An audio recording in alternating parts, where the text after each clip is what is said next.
Once upon a time, in a grand and prosperous kingdom, there was a 45-year-old ruler named King Roland. He was a strong and just king, known for his leadership and wisdom. Despite his power, he often relied on the guidance of his 50-year-old advisor, Minister Jonathan, who was renowned far and wide for his remarkable wisdom. Minister Jonathan often repeated a phrase that guided his life: "Whatever happens, happens for good."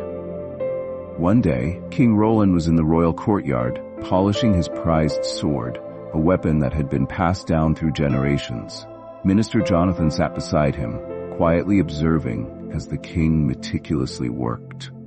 The sun shone brightly, glinting off the blade's sharp edge. Suddenly, the sword slipped from the king's hand, fell onto his foot, and sliced off one of his toes. The king gasped in pain, his face contorted in agony, as blood began to flow from the fresh wound. Servants rushed forward to tend to him, panic spreading throughout the courtyard. In the midst of the commotion, Minister Jonathan calmly said, "Whatever happens, happens for good." King Roland was furious. "How dare you say this is good?" he shouted. "I just lost a toe. What good could possibly come from that?" His anger burned hot, and in his frustration, he ordered his soldiers to imprison Minister Jonathan. The soldiers hesitated, knowing the minister was a wise and trusted advisor, but they dared not defy the king. As they led Minister Jonathan away, he remained unruffled and simply repeated his mantra once again: "Whatever happens, happens for good." The king was puzzled. How could his advisor remain so composed under such circumstances? Despite his confusion, his anger did not subside easily, and Minister Jonathan was locked away in a dark cell. The days turned into weeks, and King Roland slowly recovered from his injury. Though he no longer felt the sharp pain, he still harbored resentment toward Minister Jonathan. 2 months later, on a bright and breezy morning, King Roland decided to go hunting. He hoped that the thrill of the chase would distract him from the burdens of ruling. He gathered his finest soldiers and set out deep into the forest, eager to track down a deer. The horses galloped through the dense woods, their hooves kicking up fallen leaves.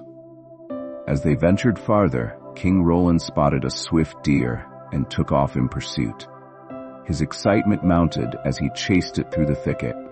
However, in his eagerness, he rode ahead of his hunting party, unaware that he was gradually losing contact with his men. By the time he realized his mistake, it was too late. He had ridden so far that the sounds of his soldiers had faded into silence. The forest around him felt vast and unfamiliar, and he soon realized he was lost. Determined to find his way back, he wandered among towering trees and thick undergrowth for what felt like hours. Just as worry began to creep into his mind, he heard the rustling of leaves. Suddenly, a group of tribal hunters emerged from behind the foliage. These people lived in a remote corner of the forest, miles away from the king's palace, and had no idea who he was. Seeing a lone traveler, they captured him and brought him to their village. The tribe had a long-standing tradition of making human sacrifices to appease their deity. The king pleaded for his release, but the tribe's people did not understand his words. Instead, they cheered, overjoyed that they had found an offering. The villagers prepared for the ceremony, lighting fires and playing drums. They bathed King Roland, dressed him in ceremonial robes, and adorned him with a garland of flowers. As the final moment approached and the king braced for his fate, the tribe's leader suddenly noticed something unusual. The king was missing a toe. The chief gasped and ordered the drumming to stop. The villagers fell silent, waiting for their leader's verdict. After a moment of contemplation, the chief declared that this man was incomplete and thus unfit for sacrifice. The tribe believed that offering someone with missing fingers or toes would anger their deity instead of pleasing it. Without hesitation, they released King Roland and sent him away. Trembling with relief, King Roland wasted no time in hurrying back to his palace. During his journey home, he reflected on his missing toe. The realization dawned upon him. If he had not lost that toe, the tribe would have sacrificed him. At last, he understood the wisdom behind Minister Jonathan's words. The king immediately ordered his soldiers to release the minister from jail and bring him to the royal court. When Minister Jonathan stood before him again, King Roland bowed his head in gratitude. "I finally understand," the king admitted. "When my toe was cut off, it truly happened for my own good.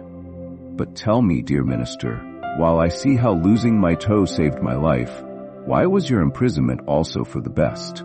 You had to suffer for 2 whole months behind bars." Minister Jonathan's eyes sparkled with gentle humor. "My king," he replied, "I served as your closest advisor and accompanied you everywhere.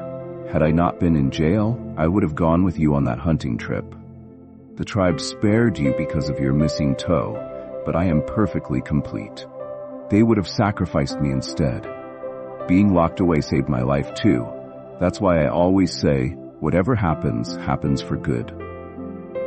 King Roland shook his head in amazement, marveling at the truth of the minister's words.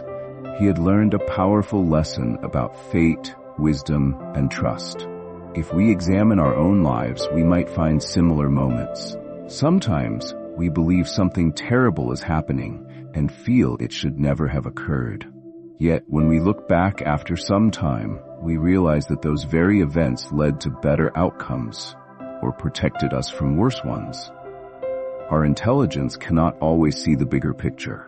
With limited understanding, we might label an event as unfair, but life often has its ways of revealing that everything has a purpose.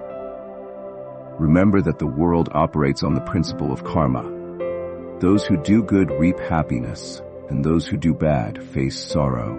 If you are experiencing sadness or hardship, it might be your bad karma being exhausted, gently guiding you toward progress. This creation wasn't made by an enemy, so ultimately, nothing wrong happens in the grand scheme. Banish the thought that anything bad can happen to you by accident, and hold on to the faith that indeed, whatever happens, happens for good.